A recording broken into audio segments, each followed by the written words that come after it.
My inbox at work is a nightmare.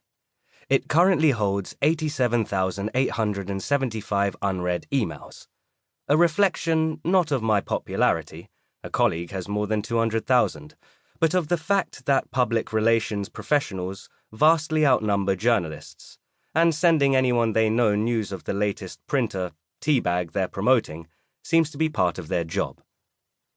Intensifying the tedium is that around a third of these messages begin with the greeting, "I hope you're sick well," to which I am always tempted to reply, "My well what? Never runs dry?" Or with a precise description of the well my family actually owns on a farm in India. But most enervating of all is the fact that another third of the messages are marketing some kind of awareness event. It seems that when you can't think of any other way of generating attention for your cause, establishing an awareness day is always an option. There are thousands of them, from National French Bread Day to National Skipping Day, Nude Gardening Day, and National Corn Dog Day. Pointless? Not entirely. I've just been inspired by this research to look up corn dogs, and am now not only aware of corn dogs, but desire a corn dog for my tea.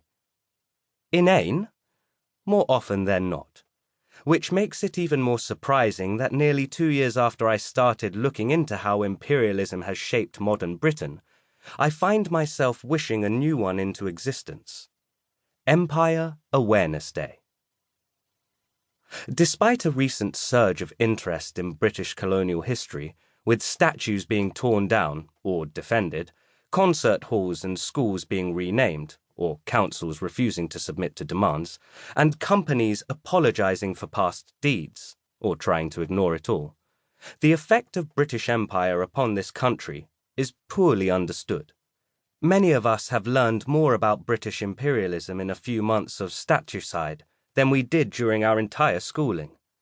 But there seems to be a view that if you pull down enough statues, change enough names, or fight to keep enough statues up, refuse to change names, you can delete or defend British imperialism. But British Empire defines us more deeply than these controversies suggest, and an Empire Day could help explain how. Such a thing actually existed for decades in the 20th century.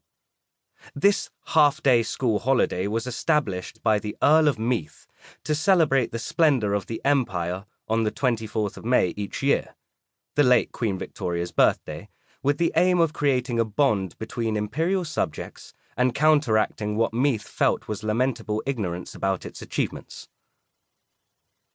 The story goes that he once asked a bunch of teenagers whether they had heard of the Indian Uprising, a key event in Empire history, and, to his dismay, received just one positive response. For a man who, at Eton, was told that brushing snow off his knees was spineless and unimperial, the implications were unconscionable. Convinced that such ignorance was widespread and undermining faith in civilization's greatest achievement, worried that the British Empire might die like most other empires, he started campaigning for the establishment of an annual Empire Day, which had originally been pioneered in Canada in the 1890s.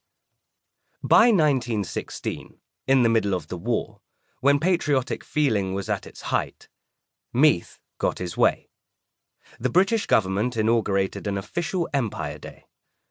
He would later claim that his movement had inspired the rush to the colours to fight in the First World War, which seems grandiose, but it certainly did become an institution.